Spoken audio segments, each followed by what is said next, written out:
Well, hello everyone, and welcome to the Master of Travel Advisor series. My name is John Werner. I'm the president of MAST Travel Network, and we are a network of over 200 travel agencies that specialize in leisure and vacation travel all over the world. And one of the great experiences that they love to plan for their clients is a rail journey on Rocky Mountaineer and Canyon Spirit. And today with us, we have Dawn Burtch from the Armstrong Collection. And Dawn's going to explain in just a moment what that means. But Dawn, why don't you introduce yourself and tell us more about what you do at your role at Rocky Mountaineer? Okay, great. Thanks, John, and thanks for having me. Mast has a special place in my heart, being a Midwest gal as well. And now that you all are expanding all over the US, I think it's absolutely fantastic. Yes, I have been with, Rocky Mountaineer, and I'll explain the Armstrong Collective, for about 8.5 years now. And so I started as a sales development manager, and I am now a key accounts manager, which means I handle at your level, at the consortial level, at the MAST level. So I handle the marketing plans and the sales plans and filter all that down to the field team. And I still love coming out in the field with everybody too. You know that. So Yes, that's right. yeah. And so we are very thrilled that you could join us today. And of course, your company's been around for 35 years. Yeah. Um, first start by telling us a little bit about the origins of the company and the inspiration that sparked the creation of this, what is a very unique travel experience in North America. Yes, we are very unique, and that's what I love about it. So, yeah, 35 years. Peter Armstrong is our founder. The Armstrong family does own the company still today. And he had a vision 35 years ago that, he knew how beautiful the Canadian Rockies were. And the beauty of it is, you can travel it by car and it's gorgeous, but wow, to be down on the rails through the mountains, being down by the rivers and going Mhm. over the canyons and being right there with the animals. So he had this vision of a luxury rail journey, and he went out and he got investors, and he was one of the first one. We have hosts on board the train. We've always had our hosts on board the train, and they're there to tell the history and the story of the area. And Peter and the investors, they rented tuxedos, and they were the first hosts on board the train. And the rest, as you say, is history. Fast forward to 2021, we introduced our Rockies to the Red Rocks route, which was in the US. It's still operating. It's between Denver, Colorado, and Moab, Utah. So we're one of the only companies to actually expand during the pandemic, and very, very proud of that. And then fast forward to today, we're rebranding that. It is so popular. We're actually rebranding that. So with that, we created our parent company called the Armstrong Collective. That was kind of the hint that you mentioned and that I led into. The Armstrong Collective is our parent company, named after Peter Armstrong, the founder, and his son Tristan Armstrong is our CEO today. So named after that family. So really provides a name, really provides a just a long legacy of family operated luxury rail journeys to some of the most spectacularly beautiful destinations in the world. So under Armstrong Collective, Rocky Mountaineer is going to absolutely remain our brand in Canada for those three iconic routes that everybody knows and loves.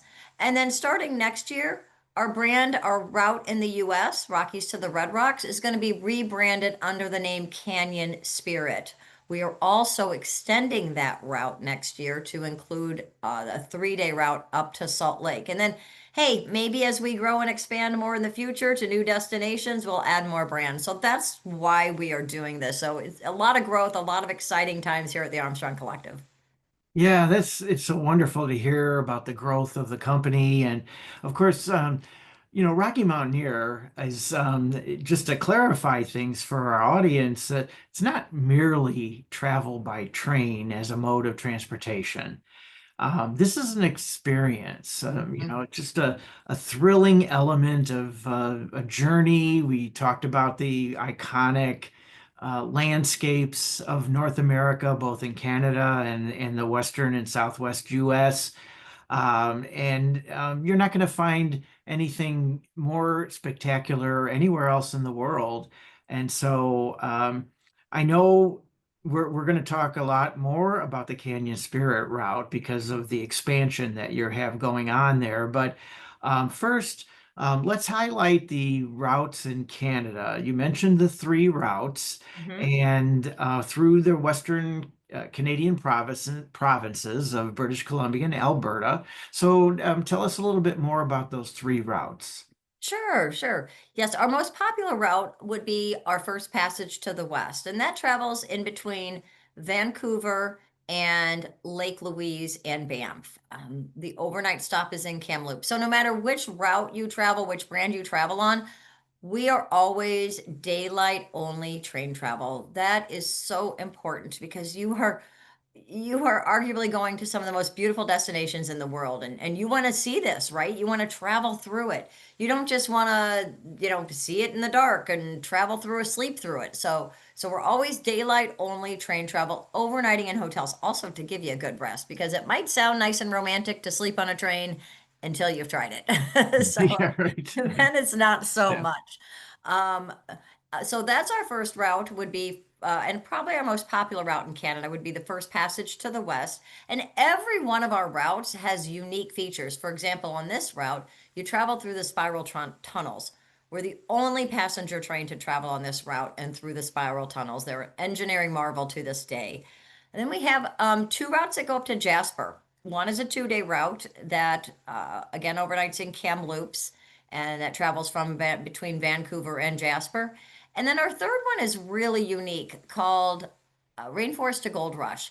That has the biggest diversity as far as topography and scenery. It travels through, you start in Vancouver, which is technically rainforest. You hit the mountains of Whistler, and then you go to Quesnel, and that's where the gold rush happened in Canada. So very different, very desert-like. And then the next day you end with the beauty of the Canadian Rockies. And kind of as I mentioned, all of our routes, no matter what route you travel on, scenery that you can only see by rail.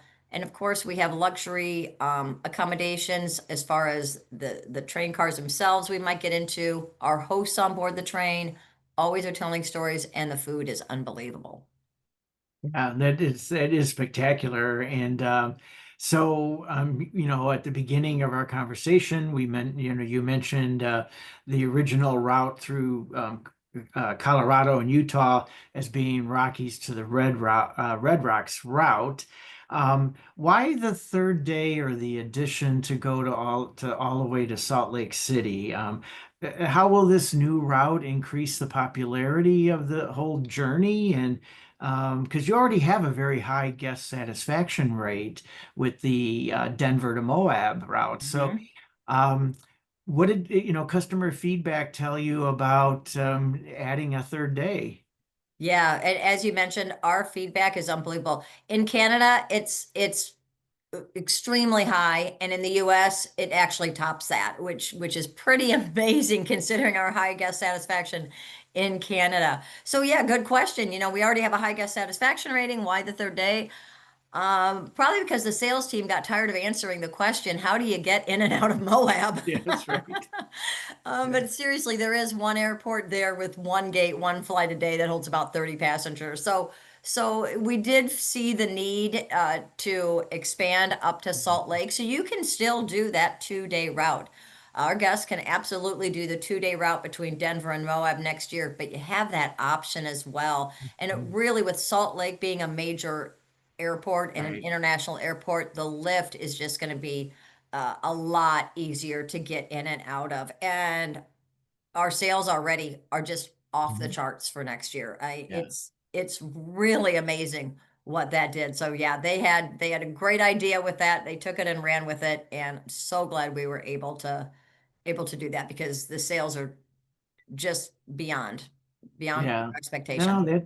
That's wonderful. And Salt Lake City is a beautiful city, and there's a lot to do there. So, beginning or ending in Denver, and the same on the other end with Salt Lake City.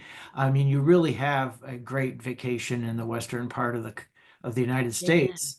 You do, and you can add on too. Yellowstone is not that far. That's So right. so it's a great, that was another reason to just be Mhm. able to add more packages. I mean, we do have packages that include the Mighty Five National Parks, which is a huge bucket list trip for a lot of people. Moab has a couple of those Mighty Five there, but Salt Lake, then you can also head up and go do things in Yellowstone as well. Yeah, very true. Yeah, and the Grand Tetons as well, Oh yeah. Jackson Hole. Hmm. So, describe the train cars, because people might be envisioning, what an Amtrak car is like, or maybe a commuter train. But describe what are the features of the interiors of the cars, and why is that is such an important element of the whole journey as well. Yes, it really is. These train cars, and as you mentioned, we're not a transportation company. We don't operate on a timeline. In fact, our trains only go about 30 to 35 miles an hour max on average. So we are just a nice, leisurely train ride. The train cars themselves are, very comfortable. In Canada, we have the two-level cars. Um, we cannot bring those down to the US simply because the tunnels in the US are too small for those. Honestly, you don't need them, and you really wouldn't even want them in the US. In the US, they're still glass dome train cars, wide, wide windows. The scenery in Canada is very vertical. You're always looking up at the Canadian Rockies. In the US, there's no tree line to be above and especially in the American Southwest, you're just looking out, and you really want to have that single level rail car. You want to be Mhm. down by the rivers, by the animals, seeing the sights and just looking out at the vastness. And every one of our rail cars has its own kitchen, and that's really important because your food is being prepared and plated to your preference right there in your rail car. So it's not made 8 and 10 cars over, brought to you cold. So it's absolutely it's definitely a premium, premier experience. And speaking of premier, we also have in the US what's called the premier upgrade. So you can just do our signature experience on Canyon Spirit, which is an absolutely amazing experience. But for those people that want a little bit of an upgrade, we have what's called the Premier Upgrade. And what this is, it gives you access to two different lounge cars. So, really fun lounge cars. One's a little more modern, one's a throwback, I feel, to the old days of train travel. It has a player piano on board, so people love that. And with the Premier upgrade, you would still ride and dine in your signature experience rail car, but you have access to both of these lounge cars. And we do fun things like exclusive wine pairings with the meals for the Premier upgrade, some upgraded and premium brands of liquor. We have additional appetizers and canapes. We even have bartenders on board for the lounge cars. It really gives the passenger or guests more room to roam around both indoors and out. So two great different options, both fantastic depending on what you're looking for, Mhm. what the guests are looking for, but two wonderful options as far as the rail cars go. Yeah, so and as we also mentioned a little bit earlier, there are no roads that cut through some of these areas in the mountain valleys and so forth. So tell us what the guests are going to see. When you leave Denver, of course, you have to cross the Rockies, and 14,000 foot peaks and so forth. But then you get to Western Colorado, and it's like farmland and orchards and everything. And then you go a little further west and cross into Utah, and then now you're looking at um, the beautiful national parks the Southwest. So tell us, give us some highlights about what everyone's going to see on this journey. Yeah. Oh my gosh. You nailed it, John. When you're coming out of if you're going westbound, you're coming out of Denver, and yeah, you are going through the Colorado Rockies, and then it starts to flatten out a little bit, and you go through the Grand Valley, and you're actually seeing wine vineyards, which is Mhm. surprising. I honestly didn't know there was vineyards in Yeah. Colorado. So you're Mhm. going through some vineyards, and of course you're going through tunnels like the Moffat Tunnel, which is a 6 mile tunnel that you go through. You go through the Continental Divide. And then as you start getting into Southwest Utah, Ruby Canyon is probably my favorite. It's just this beautiful red rocks. You see the amazing red rocks of Southwest Utah. And then for those of you that are going to head up to on our new route or our new addition, our extension to Salt Lake from Moab, you actually go through some ghost towns. So our hosts have so much fun. From what I hear, they did a preview route, and the hosts were having a lot of fun with the ghost story towns because our hosts really do make it. They tell the history of the area, the culture of the area. They're great animal spotters, by the way. How they do it, I have no idea, but they actually wear earpieces, and if anybody on the train spots an animal, the whole train knows about it. And that's where it becomes, as you know, John, a fun social interaction Yes. as well. They really are great about bringing our guests together and just making it a super fun experience. Yeah, and I always think of the hosts. Obviously, they're storytellers. They curate the history and culture of the journey.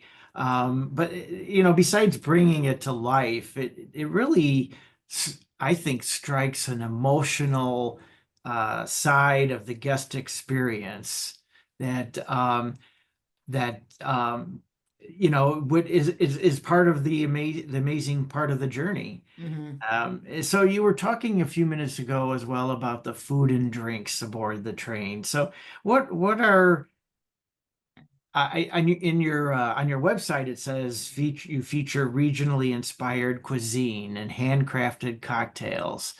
Let's whet our appetite. Tell us a little bit more about the menus. Yes. What I love about our menus on all of our routes, be them in Canada or the US, they're all locally sourced. So every year, Caleb, our executive chef, he reimagines a new menu for every single route, really bringing the outdoors in. So, an example in Canada, the the salmon is from the Pacific Northwest. The beef is from the Alberta region. In the Southwest United States, it has a little bit of a Southwest flair. We also partner with local bakeries in the area and local small businesses in the area to really help them out as well and really kind of make it, you really get a flavor for the area. And I know there might be some people out there thinking, really, train food? How good can train food be? And wow, it can be good. As I mentioned, every single rail car has its own kitchen and culinary team, and they are amazing. We actually win award upon award upon award for our cuisine. And then we also have local wines going to the cocktail part of it because it is all inclusive. When you're on board either Rocky Mountaineer or Canyon Spirit, it's all inclusive when you're on the train. Your meals, your snacks, your alcoholic, non-alcoholic beverages are included. And yeah, we bring in some local beers, local wines. So the wines from the Grand Valley that we talked about that we go through, you can be having a glass of wine right as you're going through the exact vineyard that it's going through. And of course, we all know Denver is, you know, known for its craft beers, so a lot of fun craft beers on board as well from local breweries. It's true. And it's probably it's certainly worthwhile for guests to arrive a day or two early in Denver, enjoy that city, and Hmm. and then take the train journey and do the same as a post on the other end in Salt Lake. Yeah, I would agree. Whether you're ending in Denver's a fabulous city. And actually, starting this year, our train actually goes in and out of Denver Union Station. So that's the new home to our trains. And those trains look absolutely beautiful in that amazing rail station. The hotels that we provide, because we do offer packages that is, we're not just about the train. We also offer packages that include the hotel night. So the hotels that we use in Denver, we use the Crawford Hotel, for example, right there in Union Station. And the beauty of Union Station is the airport train goes right into Yeah. Union Station. It's like Yeah. $5 or $7 if Right. I remember right. So it's Yeah. really, really easy. And yeah, same thing, in Moab, there's Arches National Park, Canyonlands National Park, Dead Horse Point State Park. You definitely want to spend time in those. And then if you do go up to Salt Lake, Salt Lake's a great city as well. They have the Olympics are coming. I forget what year, 2030 maybe. I don't know, Yeah. don't quote me on that. But and then also I believe they have some great professional sports teams as well. Like Yeah. new ones coming in too. Correct. Yeah. Yeah. As the city has continued to grow and expand, they're attracting a lot of teams and attractions. So, Mhm. well, we talked about, the great hotels at beginning and end and stuff, but of course the overnight stops in between. With a stop overnight, the first overnight is in Glenwood Springs, Colorado, Mhm. and the second overnight would be Moab, Utah. What is there to see and do in these small towns? So one thing I want everybody to remember is these are really just overnight stops to keep the integrity of the daylight only train travel going. If we were going any further, it would be getting dark and you would be missing some of the best parts. Like if you're going westbound, you'd be missing going through Ruby Canyon, which is my favorite. Mhm. But the hotels were still very nice. I mean, they kind of are what they are in these towns. There's no great, I don't know, Fairmont properties or, Intercontinental properties or Waldorf Astorias Yeah, right. in these towns, but they're absolutely wonderful. I mean, we use the Hotel Denver, which is right across the street from the train station. We also use the Hotel Colorado, which is a famous older hotel. It's getting renovated. We're guaranteed the renovated rooms in that. But Glenwood Springs, actually, it's funny. People do ask, "Oh, could I just stay a little longer in Glenwood Springs?" Because it's a wonderful town known for its hot springs. So it is a resort town known for its hot springs. A lot of cute restaurants and bars there, like Doc Holiday's, and so yeah, the train will get in time. If you wanted to go to the hot springs, you certainly could. Moab is another tiny, tiny tourist town. It's a gateway, as I mentioned, to those parks. And there's a Hilton Hoodoos that we use, which is a beautiful property right there in town. And then we also use the Hyatt Place, which is just on the outskirts of town as well. As I mentioned, the hotels kind of are what the hotels are in this American Southwest, kind of like when you're going to a national park and it's just what they are there. There's no five-star properties, I would say there. And then in Salt Lake, we use Little America and Grand America, and we just announced that we're using the Asher Adams, which, wow, look that one up. That's a gorgeous property. So we Oh, announced we're using that one as well. very nice, beautiful. And how is luggage handled when you get on and off the train for the overnights? Oh, we take care of everything for you. Completely, first class experience. In fact, your luggage is actually not even on the train with you. They actually truck it Oh, ahead of time. So wow. the beauty of it is your luggage is there before you are. With us only going 35 miles an hour on average, Oh, your okay. luggage is there. It is in your room waiting for you. So we literally hand you your hotel key before you get off the train. Um, in Glenwood Springs, you literally walk across the street to your Right. hotel Yeah. and you go straight to your room. You are already checked in and your bags are in your room waiting for you. So no waiting in line for 20 minutes for everybody to check in and no waiting another 30 minutes for the bellhop to bring it. Your bags are in your room waiting for you if you Yeah. want to freshen up before you head out for dinner. If you're even hungry, because as you know, you don't go hungry on Rocky Mountaineer or Right. Canyon Spirit. We feed you constantly. Yeah. Yeah. Very true. It just sounds so seamless and convenient Yes. and it's just effortless on the part of the guests. They just can take it all in and just enjoy and absorb all the nature around them and spectacular scenery as you've been talking about. Yeah, as I always like to say, this is a vacation you don't need a vacation from. Yeah, I just yeah, went on vacation and I was exhausted when I got back. yeah. So, Yeah, you're right. It is quite relaxing, mhm. and so it's so wonderful. What are some other, things that you'd like to then point out that you want to highlight about this experience? Just that the beauty in the American Southwest is unlike any I've experienced. Excuse me. When we first announced in 2021 that we were going to do this route, I was like, "Oh, that's going to be cool." I went out there, I was blown away.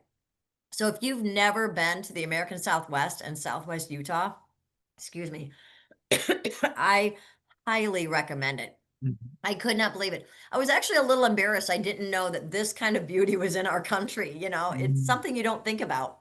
So that Yeah, would you're be one right. takeaway. Yeah. Yeah, you're definitely right, and because the